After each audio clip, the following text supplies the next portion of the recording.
Good afternoon, everybody.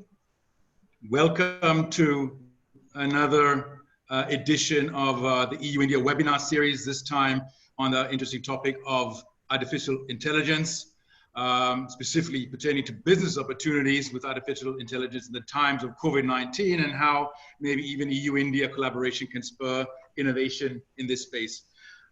Firstly, my apologies for not having my camera on. I think my camera has been overused in the past 6 weeks and has probably conked off. So we'll need to look at repairing that. But I hope you can hear me loud and clear. My name is Paul Jensen. I'm the team leader of the business support to the EU-India policy dialogues. And along with Sachin Goa, who is heading the EU-India ICT Cooperation Project, we're pleased to welcome you all to this session. We have, for sure, a very vibrant discussion on this topic with a panel of experts from government sides of EU as well as India, as well as companies engaging in the specific space of artificial intelligence. The format is a webinar. You will be able to post questions in the question and answer box here.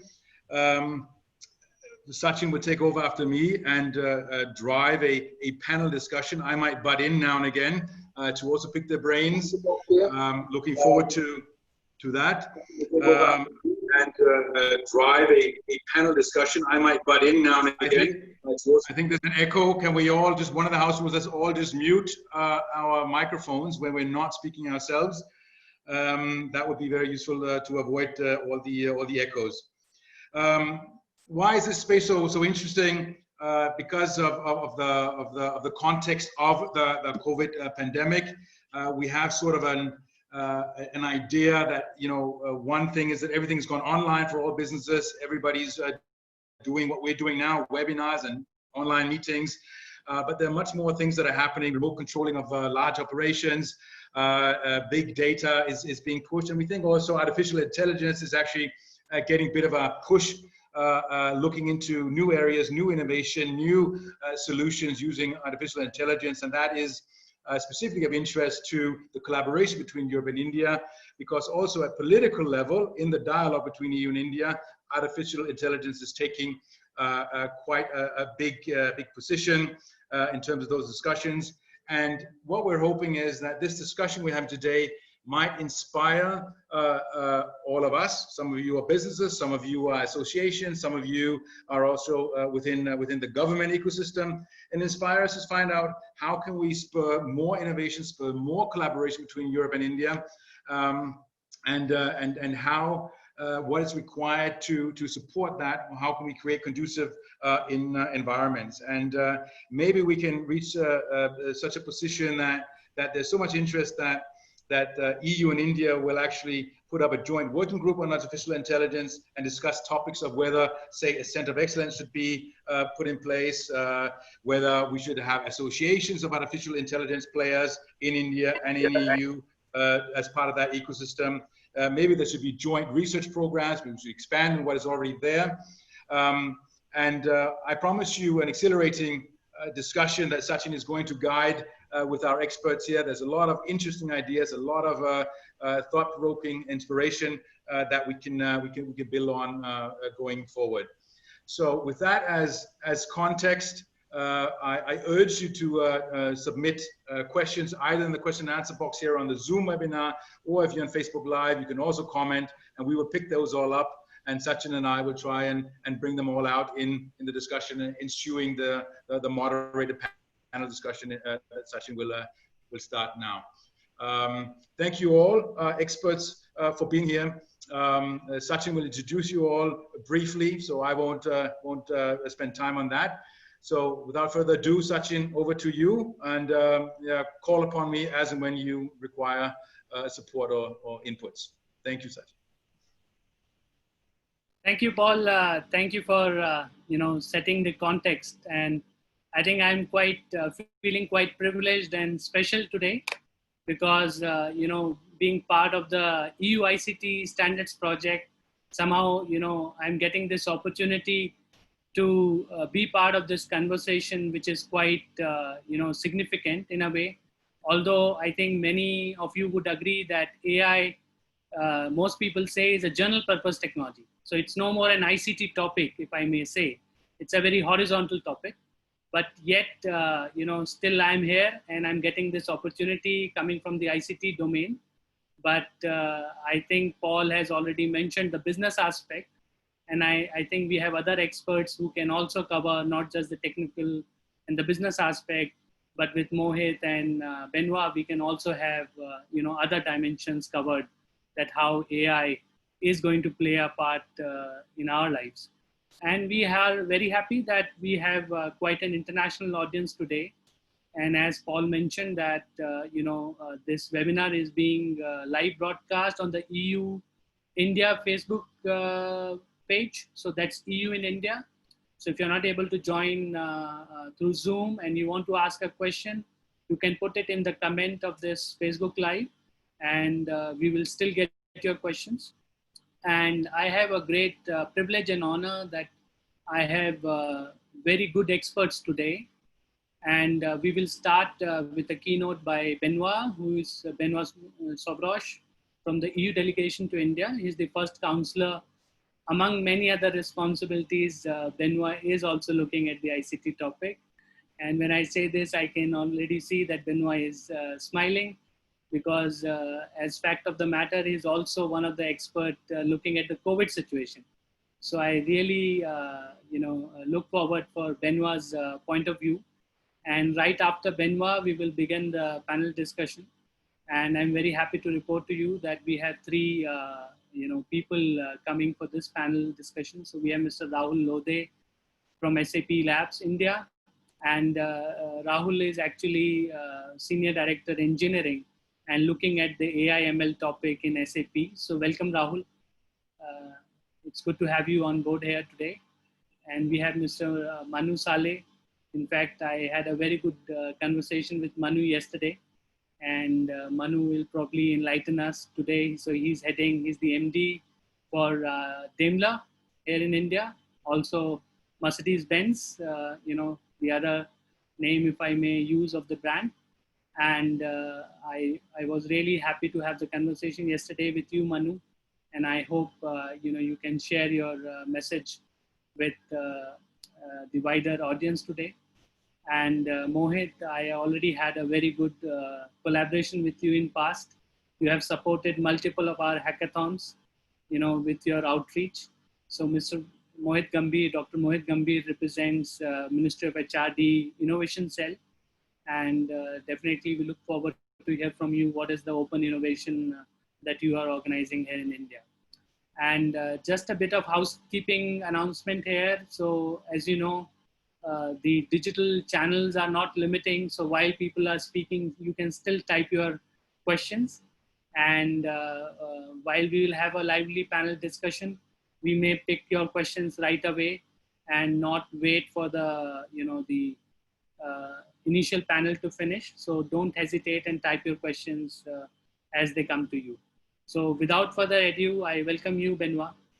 And please share with us your viewpoint on how you see EU-India collaboration on the topic of AI, especially the business aspect. Thank you. Okay, thank you very much, Sachin. Thank you very much, Paul, also for the invitation. Good afternoon to everybody. And yes, it's my privilege. I'm very happy to be here this afternoon and to defend the case of this EU-India collaboration in the field of artificial intelligence for open innovation in response to the COVID crisis.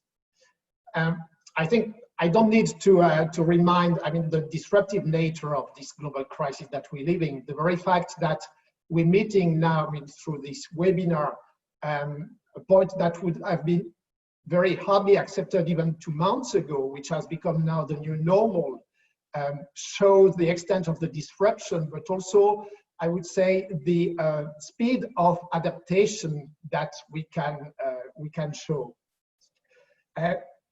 Regarding artificial intelligence, I would say that the COVID crisis had two very concrete disruption impact, I would say, in India, in the fact that two major events that were to be organized in India have been cancelled. The first one was the Global AI Summit which was planned in April this year, talking about artificial intelligence for good. The second one was a Responsible AI for Social Empowerment Summit that India wanted to spearhead, which was planned for October. And again, it has been cancelled because of the disruption brought by COVID. It doesn't mean that AI is less relevant than it used to be. And actually, I mean, that would definitely be the contrary. The need for AI is even more pressing and urgent than it used to be. And especially, as I was mentioning, for adaptation to all the threat and risk which this global crisis represents. The first one being, of course, on relation to the healthcare, but also, I mean, threatening our own lives or the life of our loved ones. And the second one, which is as real as the first one, which is the threat and the risk posed on the economy, and therefore also on the organization of our societies. And AI, I mean, is identified as a key element to help answering to all these challenges. And I'm sure that our experts will develop much more in details all these business opportunities that already pre-existed before this crisis, but which this crisis show that they can actually be redirected and specifically address the challenges represented by COVID. In the health sector, we knew that AI was essential and instrumental in developing genomics and developing new vaccines or therapeutics by checking these not only genomics but also the structural molecular structure, of these either, I mean, viruses or potential drugs. So the AI is definitely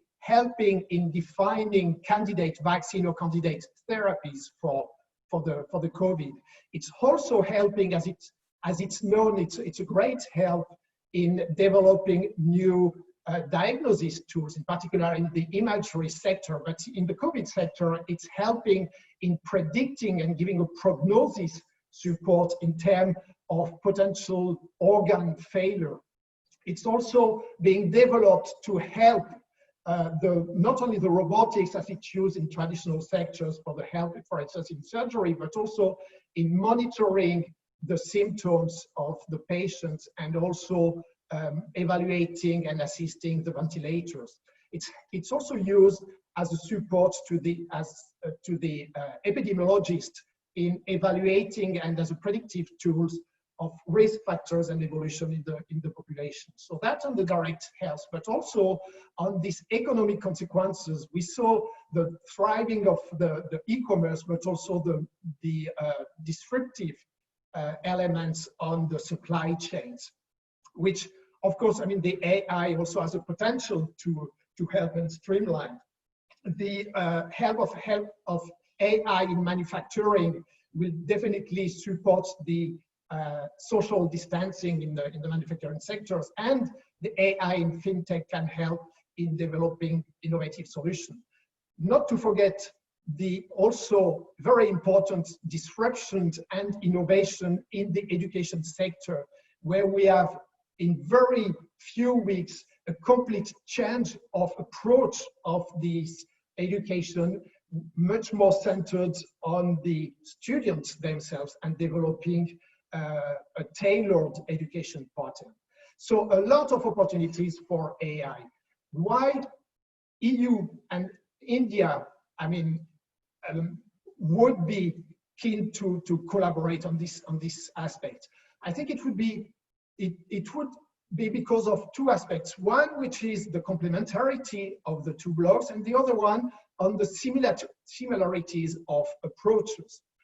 On the complementarities, I would mention that in the EU, the EU is known for being strong in the manufacturing sector, in particular in robotics, but also in medical devices. And as some very good innovation cases in these fields in particular.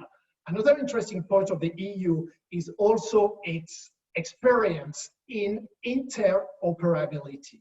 The EU, being a construction of 27 different member states with different culture and background, had to work and defining how we can exchange best among each other. And one specific aspect that I would like to share, which is relevant for our discussion, is this e-health network, which has been working for years now within the EU, defining the standards allowing better flow of data and information across member states, allowing therefore a better interoperability of systems. Regarding the strengths of India, India is of course known, very renowned for its strengths in IT and software and the ICT sector, which represent a sizable part of its GDP, but also is recognized as one of the pharmacies of the world, so therefore very, very strong in the pharmaceutical and manufacturing sector, being for medicine, but also for vaccines. Another very strong point of India is the pool of trained workforce, which is already being used for human-assisted machine learning, for instance, in artificial intelligence. But also this pool is definitely being trained again and improved. And a very recent initiative, which was taken by NASSCOM, which is the IT industry association, which developed an online artificial intelligence free course during the lockdown period, will certainly develop further the capacity in this domain in India. And one last point that I would like to mention in India is the innovative spirit which exists, in particular for frugal solutions. That's for the complementarity, but for the similarities of approaches between EU and India, it was mentioned a number of things already regarding the hackathons, which have been taken by both parts, but also digital innovation hubs, which have been developed both in India and in the EU. But I would like to spend a bit more time on similarities of values. And I think it's an essential part which merits and explain the power and the strength of a potential collaboration. That's about values. I had the chance last December to accompany a mission from the European Commission, from the Joint Research Center, which came in India for 1 week, meeting a series of institutional and private stakeholders working on artificial intelligence, the aim of which was to understand the ecosystem and the values that underpin this ecosystem. And it was very interesting to note that actually India and EU share the same approach of human-centric artificial intelligence. What does that mean? I would say that it has two specific aspects. One which is on data, and the other one which would be on algorithms. You know that artificial intelligence is, of course, based on huge amount of data that will be analyzed through the specific algorithms, which will take the advantage of enhanced computing capacity. First of all, the data. It's very striking that in all the discussions in India regarding artificial intelligence, we come back to the basic elements of data and protection of personal data. Data privacy is a very important part of it, where India and the EU share the same approach. But that's only part of the issue, because privacy of data, together with the security of it, to be sure that it's protected, and the transparency of the use of data, would build a trust which will enhance the accessibility of this data. But accessibility is one thing, the availability would be another one, and on which EU and India also share a common vision. There are different options actually in the world, is to know to whom this data is available. I mean, would it be available to a few powerful major actors, or should it be available for the many and thriving an environment of competitiveness and development of enterprise and innovation? And definitely EU and India share this vision of having data available for the many, a thriving force for competitiveness, and therefore developing a set of data tools that will be available with a possibility of data flow, but also data findability through enhanced interoperability by developing specific format and standards for this data to be retrieved, and an open innovation aspect which would allow in particular startups and small and medium enterprise to benefit from this data. And therefore there is an aspect on the regulatory framework which is working on that to allow not only the public but also the private data to be shared for a common good. That's on this data part. On the algorithm part, there is also a common vision between EU and India. We are at the moment developing in the urgency new AI tools in order to combat the virus. We shouldn't forget that despite its urgency, there are also some fundamental elements that we should keep in mind. The first one is, of course, safety. To be sure that the algorithm or the artificial intelligence tools that are going to be used are safe, either, I mean, from malicious intent, but also from free from unintended effects. So therefore, the innovation should be counterbalanced by also taking into consideration these elements. These elements are one part, but the other one on the human-centric part is the respect of human values. And that's where we talk about ethics. Ethic by design, which would allow, again, I mean, respect of basic rules, privacy, non-discrimination, dignity, freedom of expression, all of these elements that should not be forgotten when we develop AI tools. Now, the balance to be found is how we can share this innovation and at the same time be sure that we take into consideration these elements. And that's where we have discussions, which is and the collaboration between the two parts, which is very interesting.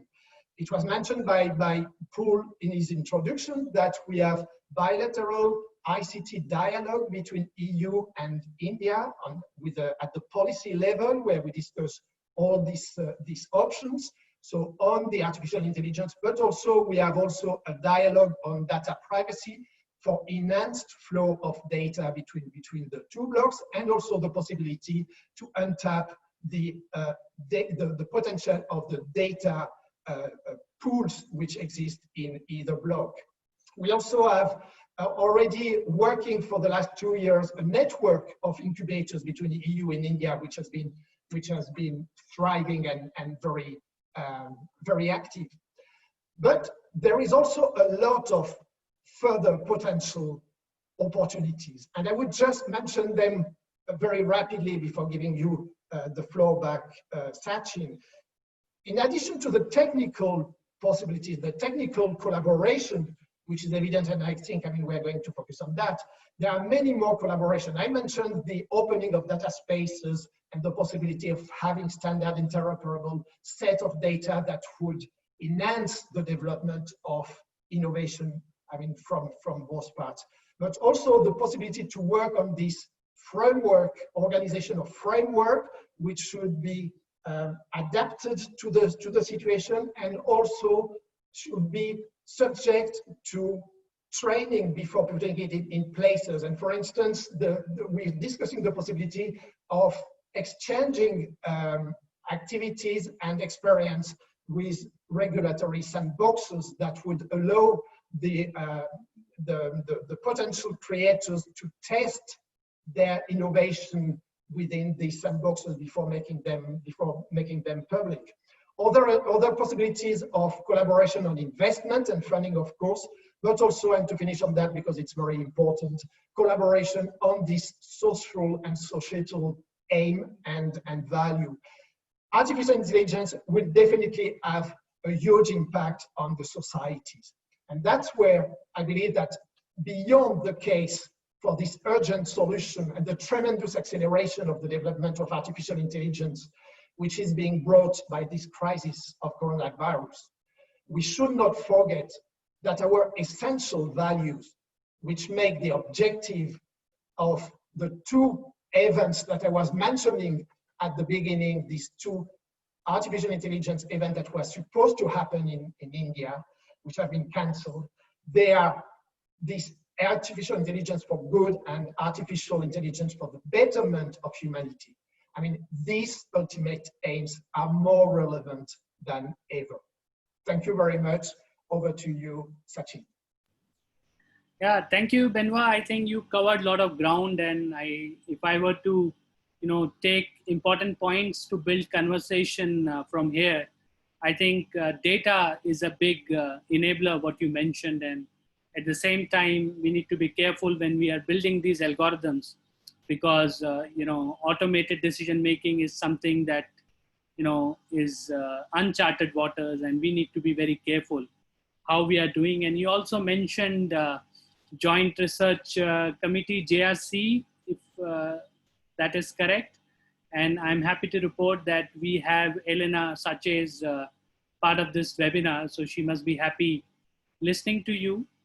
And you also mentioned about standards and interoperability. But I think beyond the technical aspect, you mentioned important aspect of collaboration.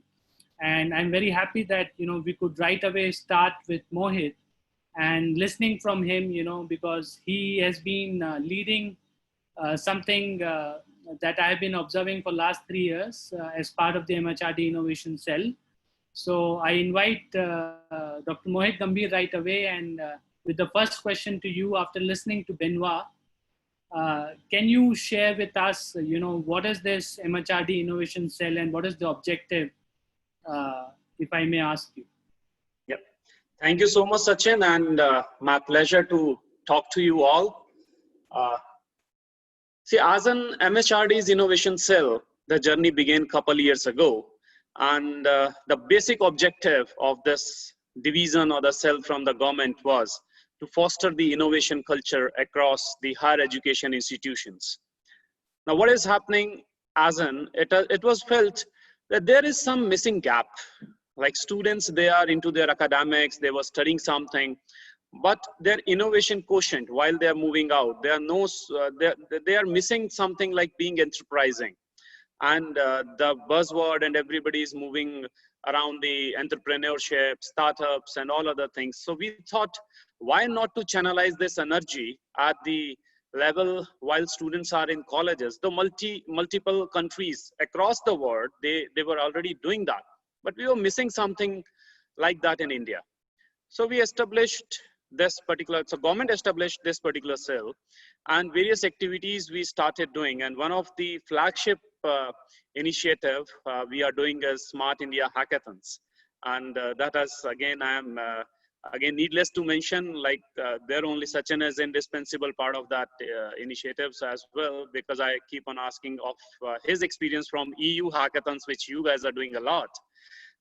So now the thing as in Smart India Hackathon, the way we drive it, it is like taking the problem statements from different ministries and then rolling up to the students and then asking them to solve or give the solution. And it has two editions, like software and the hardware. Students come in, jump in, and we mobilize for software edition close to 11,000 students across the country. For hardware edition, we again mobilize close to 4,000-5,000 students, and everything, the expense is being borne by the government. And the traction is such that we are able to get a couple of startups, precisely 18 in last 2 years, and around 300 plus student teams, that is the prospective startups. They are under incubation in different locations across the country. And we are taking a lot of support from ministries, governments, state governments, and industry as well. So we are trying to develop a hardcore framework or a very strong ecosystem. This is one. Now, another thing, organizing or getting things done is okay.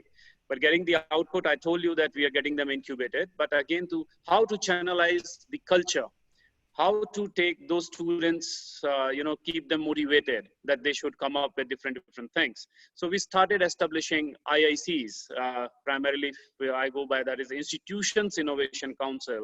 And as of today, while I speak, we have 1,600 plus of them established across the country in various institutions, higher education institutions. Very interesting data point, which I would like to highlight to the august audience. Generally, we say innovation and stuff, primarily in India, it goes by the technology. We generally say innovation, entrepreneurship, AKA biotechnology. Now, in our case, what has happened while we are establishing these innovation councils, so 53% of these councils are obviously in technology institutions, but 47% of them, they are into applied colleges, they are into medical schools, they are into different other schools, other colleges, primarily higher education institutions, which I must say. Another mandate or the stuff activities which we are doing through these IICs. We are rolling up design thinking curriculum, cognitive skill development curriculum, IPR development, technology commercialization transfers, and we are calling up experts from across the geography rather, that who can come along and talk to our students. It's a kind of centrally monitored aspect which we are doing. So it's been only 1 year, yeah. So you mentioned hackathons. So just let me pinpoint a question there, because Benoit also mentioned hackathons and you also mentioned. So now during the crisis, can you share if you have seen anything around AI and how useful has been this hackathon as an instrument in handling COVID? Okay. Again, thanks, Sachin, for bringing that point, because there is a commendable, I believe, achievement over there. India moved to lockdown on 24th of March. The very same day, we announced event known as Ideathon. And so even the audience will be surprised to know. So 24th of March, we announced. 26th, we closed the entries. Within, I believe, roughly 48 hours, we received 5,600 plus entries across the country. Almost all the states covered, all the innovators and startups based in the higher ed institutions. And 27th to 29th, we did that. Another event we organized, or the program we did, was Samadhan, which ran for around 15 days based on the experience of Ideathon. Now, coming to your question about AI-based solution outcome of these programs which we did. Number one, our aspect was to have a far about reach, traction, awareness, and the outcome. I very quickly on the fly, I remember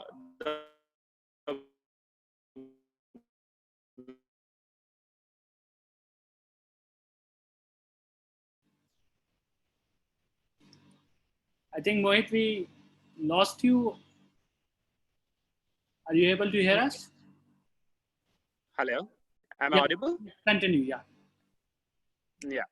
So what I was trying to say, majority of our, hello, is my internet okay? Am I audible?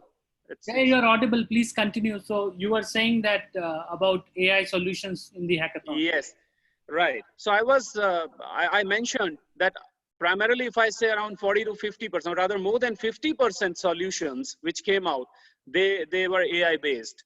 And even the winners, if I said the ratio was around 55 to 60% of winners, they came up with some AI-based early diagnostic solutions, diagnosing the images, scanning through them, X-ray diagnostics, but taking the data sets.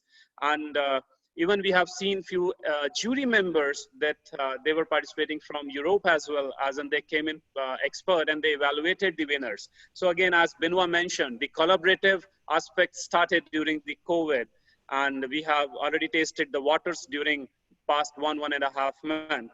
And a lot of friction has happened during the time. And that's because from our innovation cell network, we were able to have that kind of attraction across the country. So two quick questions, to further build there so that, we can include other panelists in the follow-up conversation. So you have established, what you're doing in terms of the open innovation. You're also mentioning that there's quite a bit of traction you have in terms of AI solutions which you're student teams are able to bring. And you can already somehow demonstrate that you could use this innovation engine during COVID to find solutions. So my two quick questions to you: how are you engaging industry in this, or how do you see the role of business opportunities or industry in this? And any thoughts on EU-India collaboration further that you see here? Right. So coming to your first question, Sachin, the very recent edition which we have concluded of Smart India Hackathon, and this year because of this pandemic, it's getting delayed. But since last year or since these two editions, industry has become our indispensable part. So last year, it was not that I only refrained myself to the ministries or the government departments. I invited industries across the board, and we have multiple, if I say the vertical or the gamut of companies, maybe Siemens, ABB, Ericsson, Samsung, Sony, or whatnot. It was like, you name it, we have it kind of a scenario. We have 100+ industries or the corporate big Vs, they were there. They submitted their problem statements, and students worked on that. Many of the students, they moved on as an interns in the company. Also, few of the students who proposed their startups, now they were getting the backup from those companies. Another very interesting offshoot which came in, it's not only internship. I believe I have started receiving calls from corporate world and from the industries top notch, that can you share the details of the participants or the shortlisted one? We want to directly recruit them from this platform.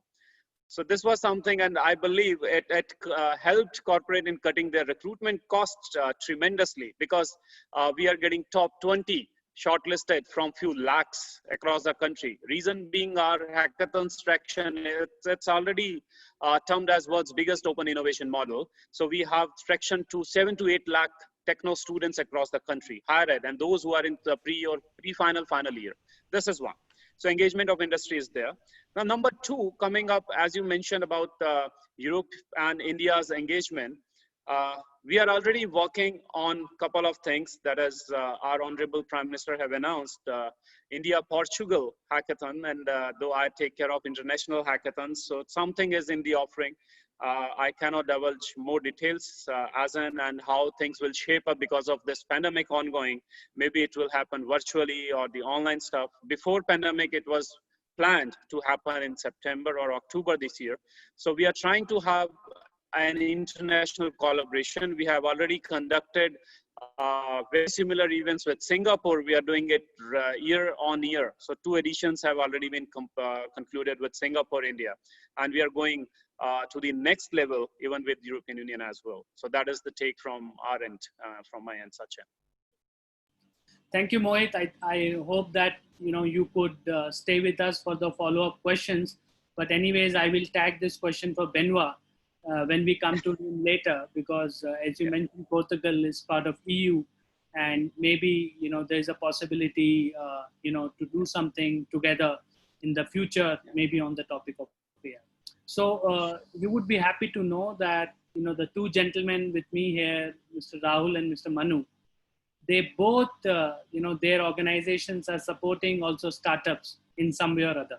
And I learned that from Manu yesterday. And I have been, let's say, lucky that 2 years back, we were organizing a hackathon in Bangalore, and SAP India, they hosted us in their Bangalore office, and they have quite a big strategy on startup. So I think, we can see that somehow the pieces of the jigsaw puzzle, they are all here.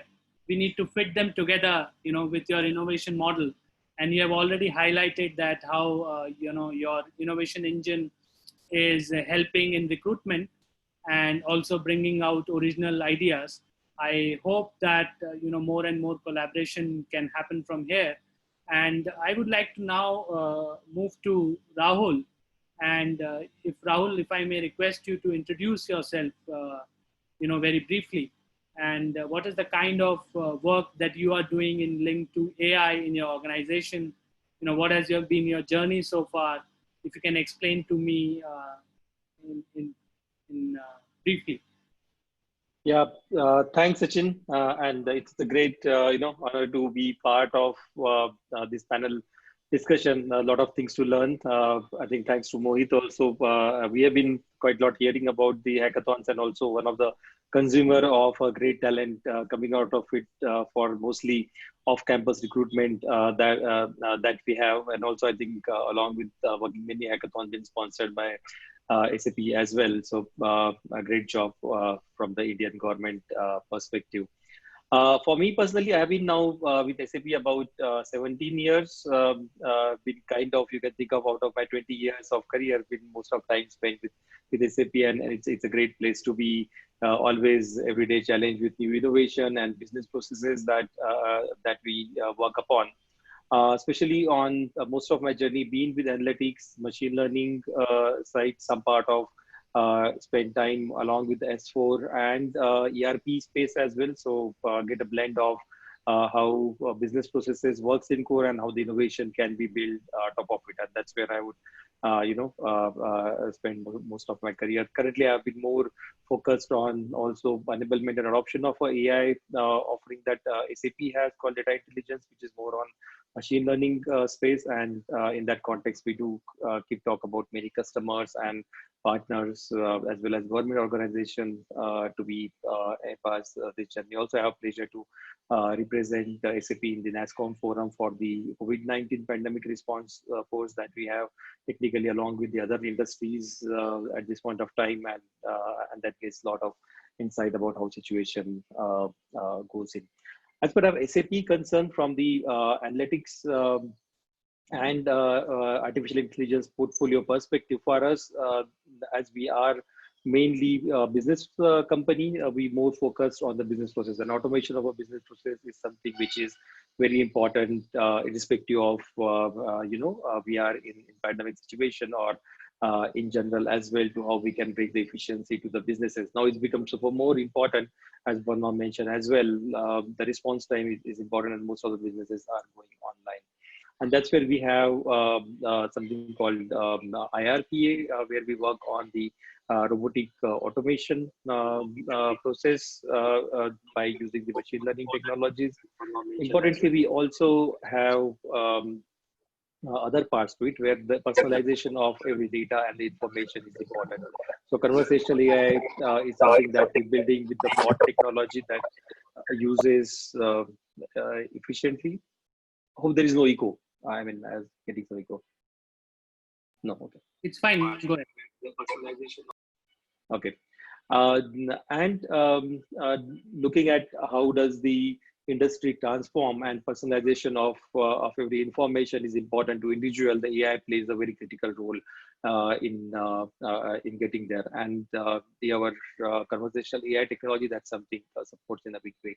We also worked on end-to-end business or data science platform, where we look at how we can realize the AI to the enterprises. So as and when it's easy to talk about how do we do the POCs or some topics which are come up, but it's very difficult to productize it and make it the enterprise ready. And as we know, SAP being working with the Fortune 500 customer, most of the big customers are part of SAP. It's important that how do we bring up the AI that we built up so far, or the POCs that customers have been building, how it can be come in the context of the complete end-to-end business process. And that's where data intelligence as a product would support to him. So there has been a lot of initiative going on. We have around analytics as well, where analytics been trying to bring in the complete space, and as well as the business processes that AI we bring for the called AI business services, which kind of embedding into the each ERP products as such. So I think it's very interesting what you say, Rahul, and I can totally imagine that the kind of data SAP sees is probably very few organizations would see that kind of data. And if you could, probably as an organization play a role in this, data space topic, what Varma mentioned, I think it's going to be very interesting. May I request other people to mute the mic? There is a bit of echo. Probably as an organization play a role in this, data space. I think it's going to be very interesting. May I I request other people to mute the mic? It's a bit of probably as an organization play a role in this, because I think it's very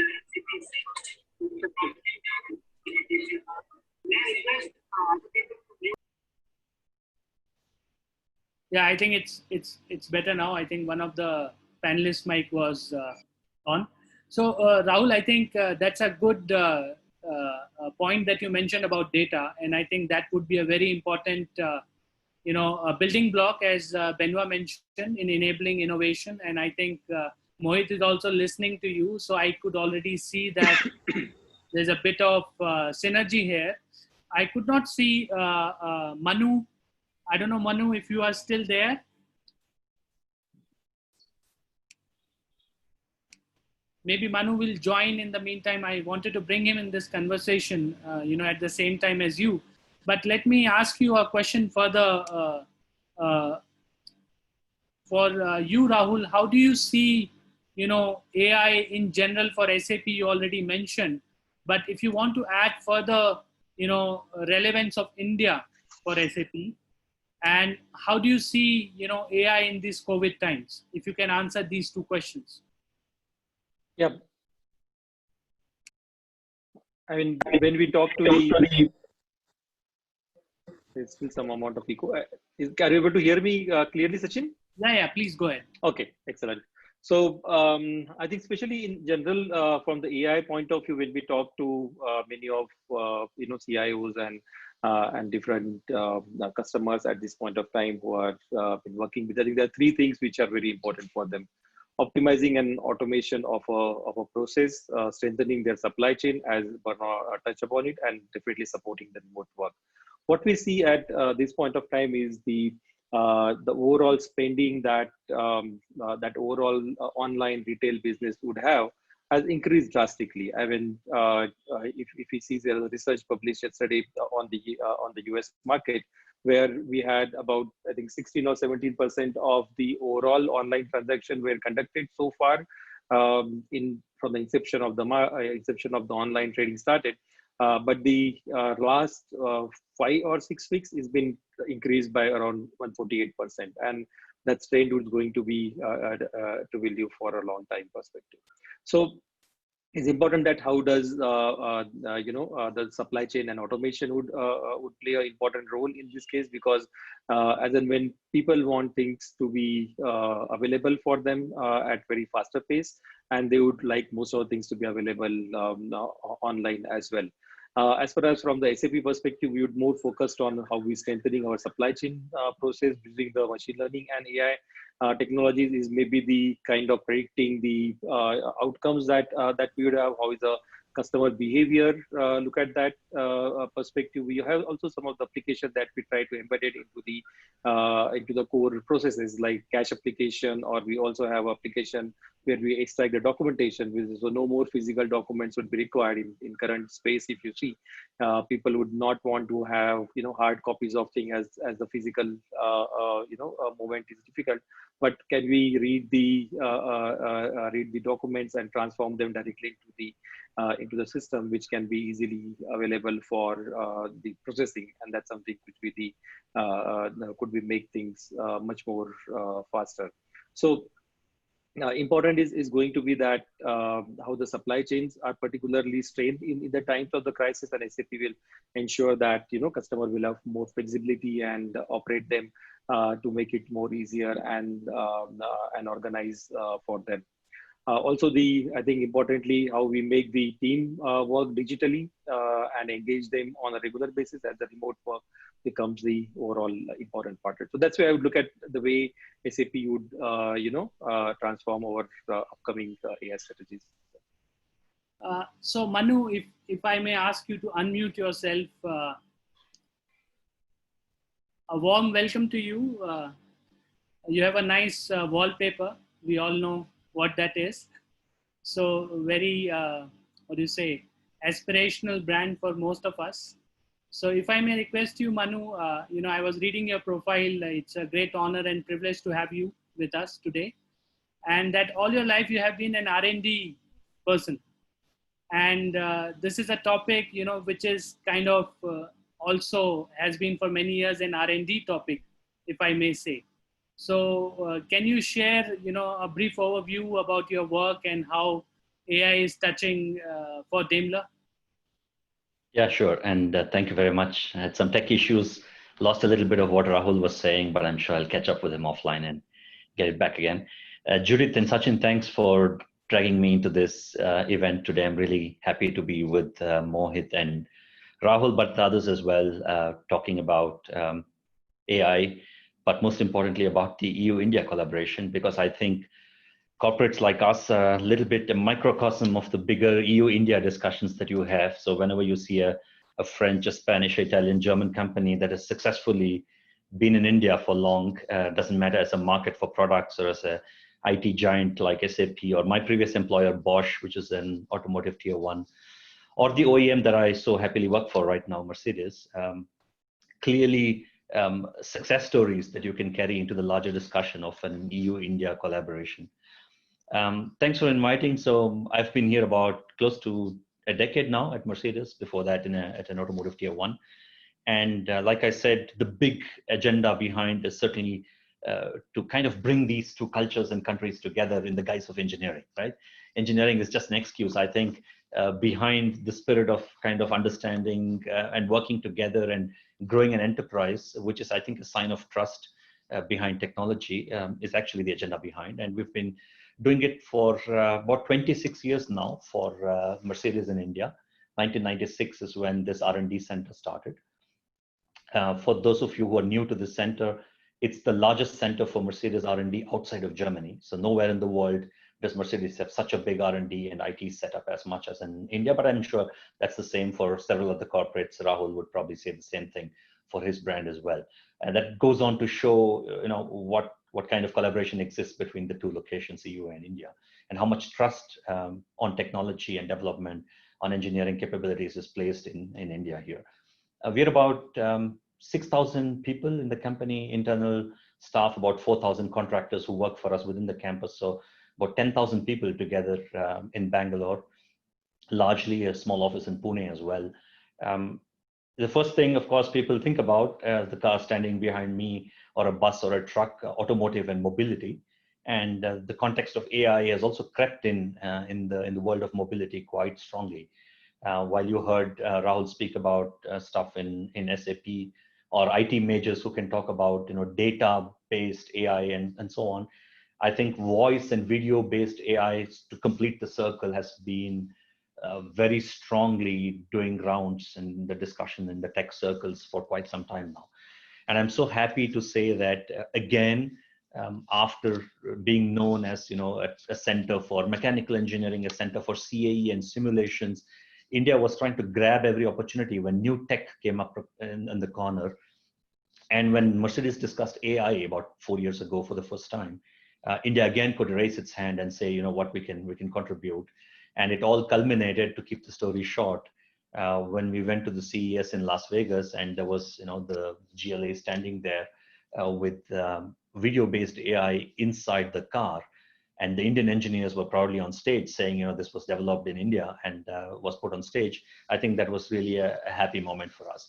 And this still, we realized, it's just the beginning for us, because the usage of AI within the mobility sector, within the car, but also outside the car, is just increasing.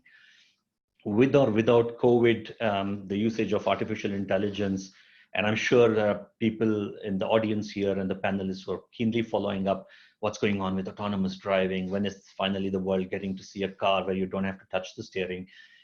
Technically, what it does basically is to replace, to keep it simple, all the decision making that a human driver, he or she, would have to do.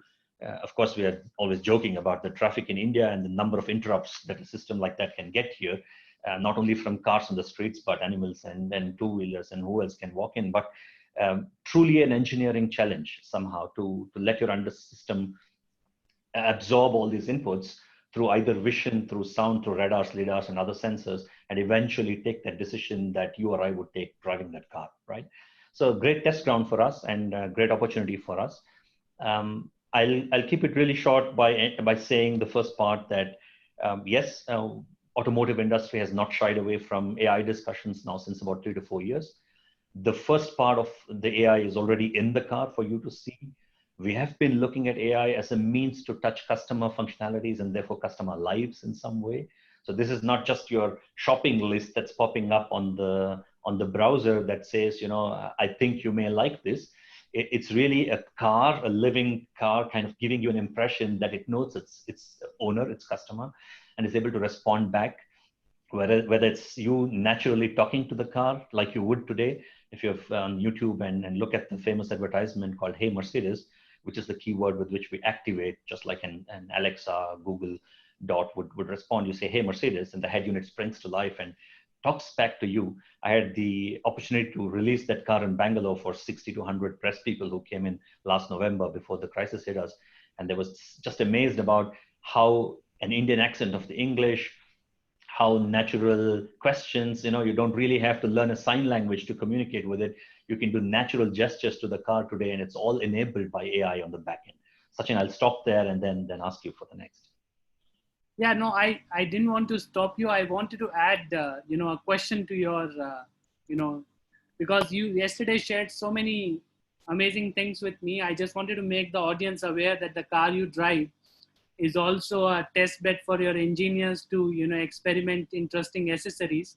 So you are definitely, having a very enriched experience of all the, lab pilots, if I may say. And I was about to say about the Indian accent in the conversational AI, because Rahul also mentioned about conversational AI. And I think that is very regional specific, and if you look India as a market, definitely you need, the Indian accent in it. And I think there's a lot of scope for open innovation. So if I may ask you, Manu, just to elaborate a bit on, in your introduction profile, there's also a mention about startup initiative of your organization. Can you quickly mention about it? What are you doing there? Oh yeah, clearly. I think just like all the other major corporates, we've been trying under our own flagship brand, kind of touch base with Indian startups in this case, globally too in all other locations.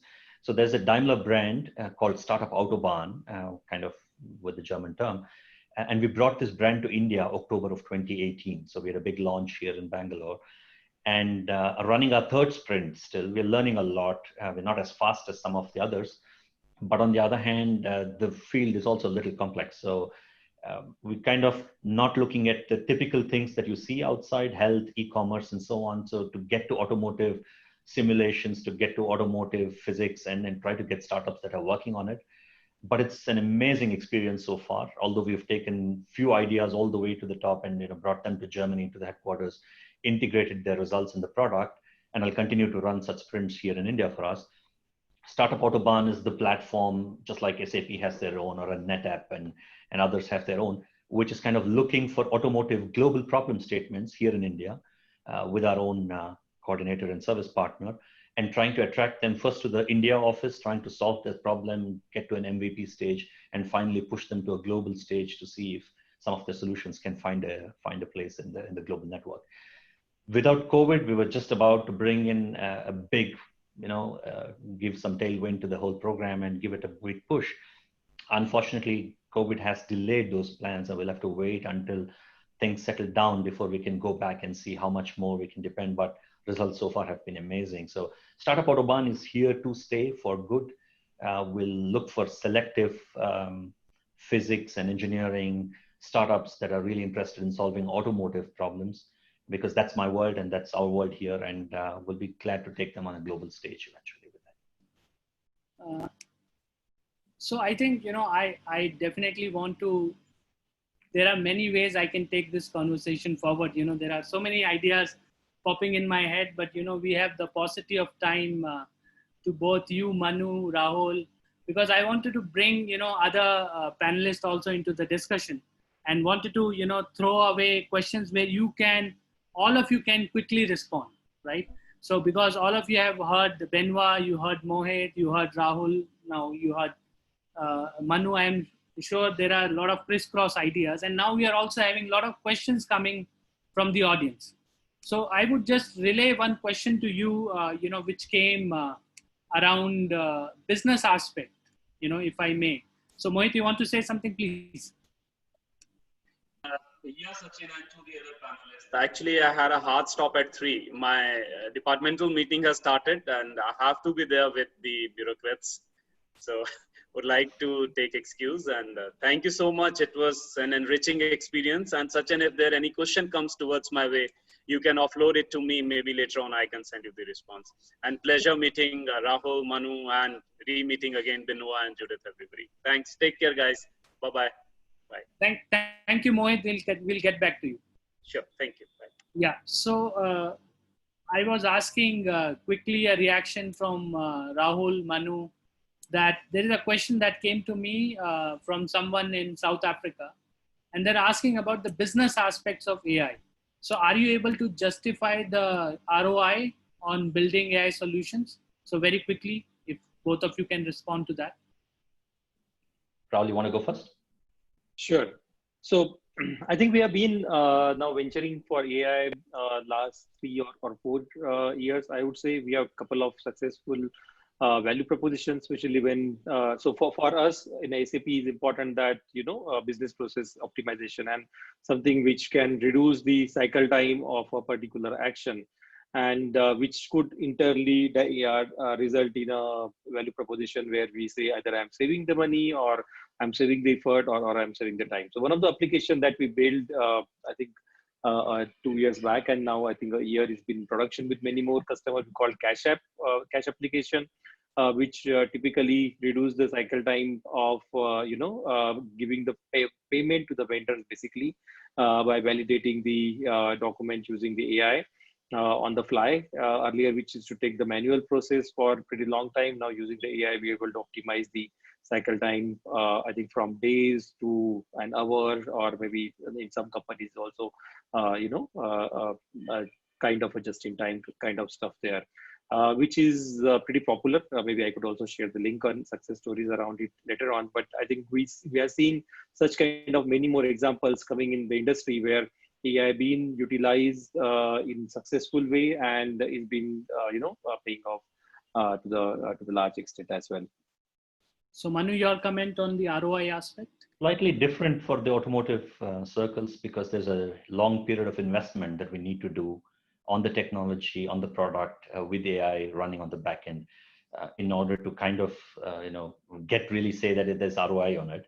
Right now is the investment phase for automotive, just like you would, kind of rely on tons of shopping data and medical data and what else in the data-based AI world, an automotive world, which is more relying on voice and video right now for an autonomous driving, for example, still in the collection phase, and there's no ready available data. So there's a big period of investment that we are kind of laying on, and people will talk about, having to pay for an autonomous car because it's come in loaded with a certain technology that's hard to come in a way.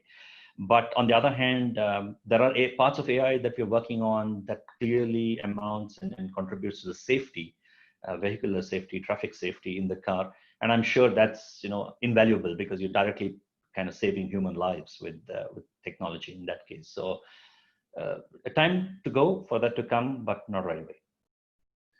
So just a follow-up question on that to both you, Manu and Rahul. So, one aspect is the productization of AI and, looking at the ROI aspect. But if you remember what Benoit mentioned around data and data to enable innovation, and you are both powerhouse of, in terms of multinationals, and I'm sure you have a lot of proprietary data. So have you ever thought about, enabling innovation around data? Because data is inexhaustible. So have you thought about any sandboxes, around your startup initiative, if you'd like to mention? Still on mute, Rahul, if I may just finish that. Yeah, we're having a complete stream of activities that are based on data privacy, data protection, how holy data is and how ingenious you can get with the kind of data vehicle plus customer that we have. We're adhering to all the norms and regulations in the respective countries. And again, to the point that Paul made, Benoit made, EU-India collaboration is working extremely well when we share values on data privacy there for us as a brand as well, compared to any other location we have in the world. I think there's a lot of trust between the two locations on how we are managing data, but there's even a special branch of work, engineering department, that is focusing solely on data, not crudely put only on data monetization directly, but really on how carefully you need to treat data in the company. Clearly, that's a stream of work we're doing. Thank you, Manu. So Rahul, any reactions to that? Yeah, I think it's a very important topic as such, especially when we are dealing with the cloud era.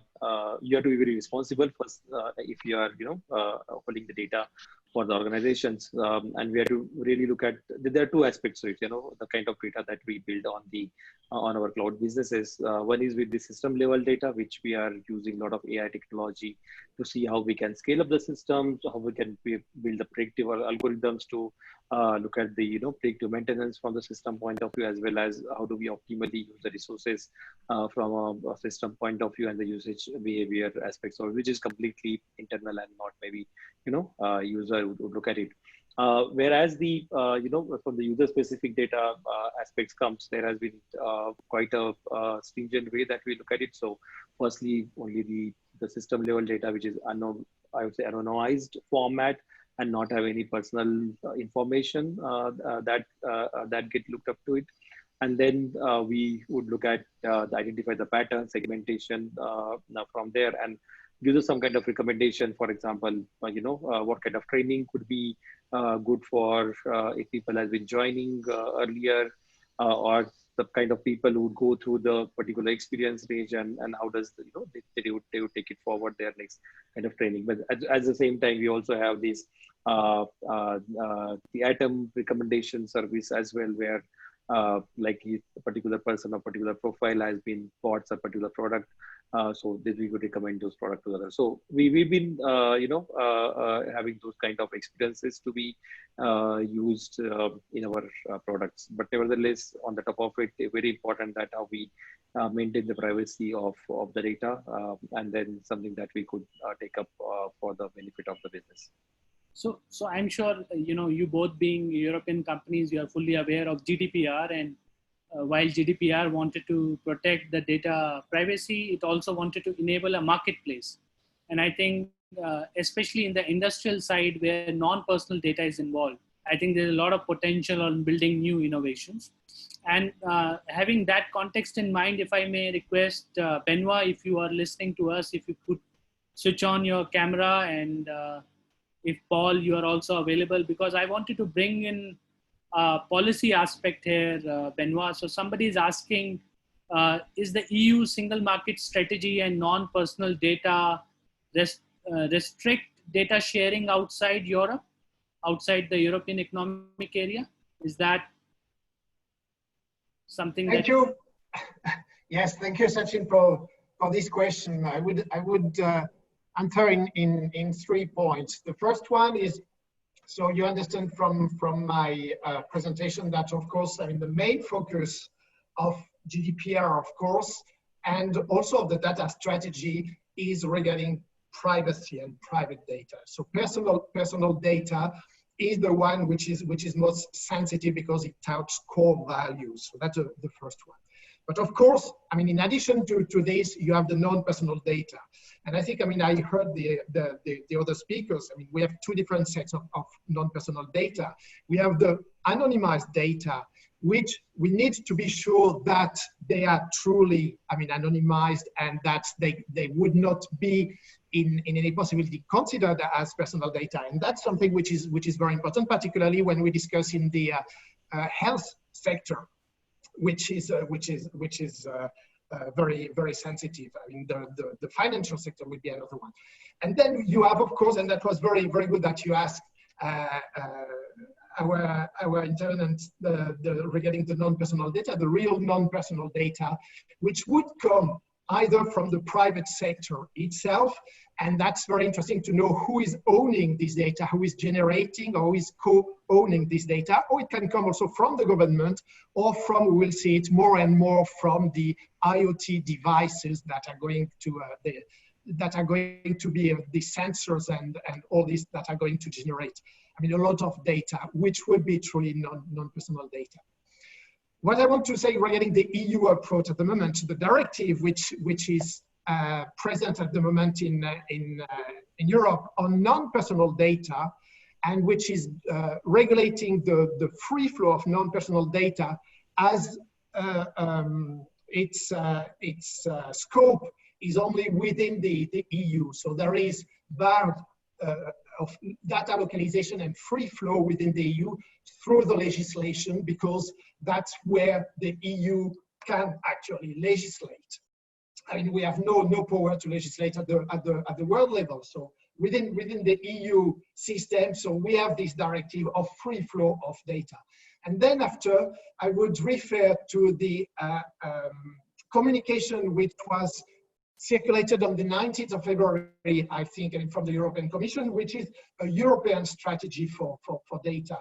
And this strategy is developing the ambition of the EU, and that's where also we need to have collaboration and discussion with the international partners. So at bilateral level, it makes a lot of sense with India, but also in the international fora such as the G20, WTO, and other, because then it will impact regarding the non-personal data.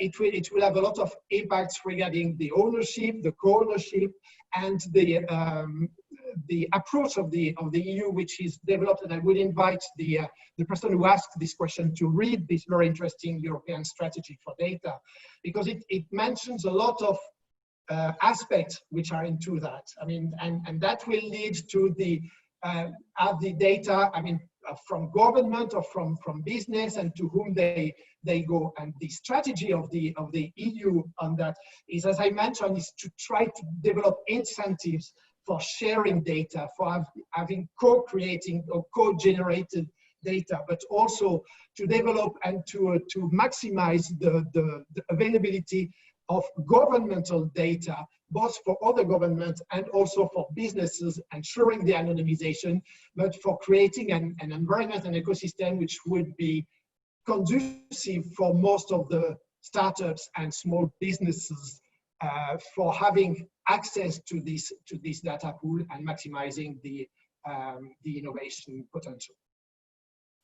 Thank you, Benoit. I would probably like to invite Paul for a moment and ask him, listening to all the conversations, any business support actions that come to your mind? Do you see opportunities here for European and Indian businesses to collaborate around data? Paul, if you can. Thank you, Sachin. Yes, I for sure. You know, I've been on a learning curve for an hour now, yeah, and there are massive opportunities. Very, very interesting to listen to you, Rahul and Manu, as well as Benoit and Mohit. Thank you very much. But the question is actually mine, Sachin. I would like to ask Rahul and Manu, in terms of EU-India collaboration at a business level, is there something missing, something that you would want? You have policy representatives here, like Benoit. You have sort of people in the middle, like Sachin and myself, like the Business Support Project and the ICT Project, who have the ability and mandate to implement activities that can support your businesses in collaborating with others. And I know sometimes we hit upon sort of you collaborate in AI. Obviously, there's a lot of IP issues and a lot of you know, NDAs and confidentiality, but are there other elements? Is there something that's missing? I mean, you've heard Benoit talk about creating a conducive environment to make business happen, focusing on all the elements he spoke about, data privacy and so forth. But what I'd like to know, and certain activities of the Business Support Project are also gathering businesses in clusters and talking, ideating, think what can we do together, focusing also on maybe developing pilot projects. But what, in your view, Manu, you mentioned that you are yourself a microcosm of EU-India collaboration, and so will SAP obviously be, and you've created big research and development, research innovation units here, and I think you've moved a long way. I mean, I think if you look 15, maybe 20 years back, maybe those research and innovation centers that you had were more cost arbitrage centers than actual independent, own derived innovation, but you're on that now. I mean, when you talk about innovation, you're creating AI for your cars with an Indian accent. I don't think that will not be done in Stuttgart, yeah? So I think you're on to that. But is this something that we, Sachin and I, and this whole ecosystem could put in place to fill a gap or support you in your endeavor, support and collaboration between companies, between the continent and the economic regional areas? I mean, what I want to do is that we all together roll up our sleeves and see how can we increase economic activity to the benefit of everybody, yourselves as well as society. That was a long question, sorry. Thank you, Paul. Excellent question. And I would invite, Manu and then Rahul to answer. But just that both of you are aware, we are now running out of time. We are already 2 minutes past. So maybe this could be the last remark. So you can combine it with your any, concluding advice that you may have for all of us, like Paul asked in the, for us to do some future action. And I can also assure you that so far we have also had a very great collaboration with the Indian counterpart, like we had Mohit. So in case if you need, a good support also from the Indian side, and we have Benoit from the European side. So I think we have all the people in the room. So your ideas will be, definitely taken very seriously. So over to you, Manu, for your remarks. Well, thank you, Paul, for the question. I think I'm glad there's little time now because you drag me into territory where I have to remove my corporate cap and talk to you as maybe as a GINSEP ambassador or something else, which I'm also doing in parallel. There's a need, of course, to catch up offline. But what I can tell you is corporates fight their own battle, of course, right? Try to even find solutions by their own. But when I look, and I had the chance to be in Berlin at one of the government invited meetings, again, representing Mercedes is just an example of what goes on. And in the room were a lot of what you call Mittelstand companies, or MSMEs, German MSMEs that are still wanting to discover India. And then we realized that a corporate like us are very well guided, actually, relatively. And a lot of middle enterprises and small scale enterprises, German ones, reaching out to India, Indian startups, like some of them have been commenting on the Q&A, still need a lot of support to get on with each other. And that's one comment. And the second real quick comment is within the corporate circles, and maybe we can talk about that offline as well, we still find, especially with AI and data, some more hesitancies, let's say, between the regions, certainly EU towards India, which stops us from kind of openly collaborating on certain higher levels of data related projects and topics. So while we've opened up very well and built trust over classic IT and software and mechanical developments and so on, I think with data, there's still a way to go between European Union opens up, if I may say, and I'm just observing it, not just as Mercedes, but just observing it from all the Mittelstand companies that I meet and the forums that I talk and the smaller and medium enterprises that talk to me. So we can catch that offline. There's a way to go there. And I think if you remove that hesitancy layer, EU can much better utilize the talent in India for doing a lot of things. Thank you, Manu. Yeah. Rahul?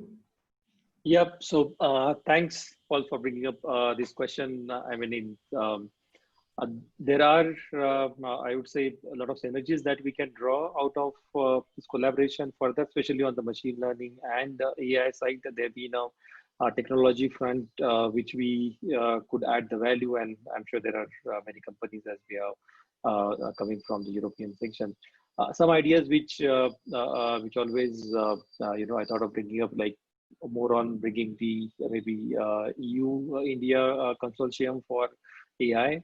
That's something we can work together and draw the best practices or the roadmap that each of our organization are working on, and maybe somewhere we can draw the solve the common problems and share the best practices among different organizations that are doing. Many times we might able to solve the similar problems, or sometimes we learn from each other. The problems are very different, or someone would have already solved the problem and maybe there's some other challenge to solve in different contexts. But from technology front, yeah, I would encourage if we can have some kind of a consortium where we would regularly exchange our ideas and thought around the AI space. That could be the good way forward. Okay, thank you. Yeah, good idea. Thank you. Maybe Paul, if you agree, it would be also good to get the last remarks from Benoit. Benoit, are you still there? I am still here, even though, I mean, you can see that I feel much more liberated than at the beginning, much less in the lockdown environment. Nice background, by the way, more natural. Thank you. Thank you. That's a real one this time. So any reactions to what you heard from Manu and Rahul? Do you see any ideas that we could take up from here? Yeah, definitely. I think it's very useful. So thank you very much, I mean, Sachin, for guiding this discussion. And that's definitely what we need to be fed by the evidence and by the reality of the private sector. So we work on different issues. As you mentioned at the beginning, AI is very horizontal.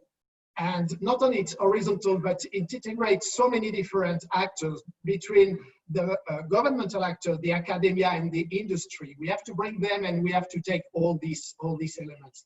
If I wanted just to focus on this, on what has been mentioned and the focus here regarding the industry, definitely we're very much interested in hearing, I mean, the industry and the actual potential elements that will unlock the exchange between the EU and India, and definitely the offer of Manu of discussing further offline. I mean, I'll take it up. I mean, to see more about these issues regarding data, which is a major work on which we're doing. I just want to say that regarding the exchanges also on startup and SMEs, I mentioned at the beginning that we're working with these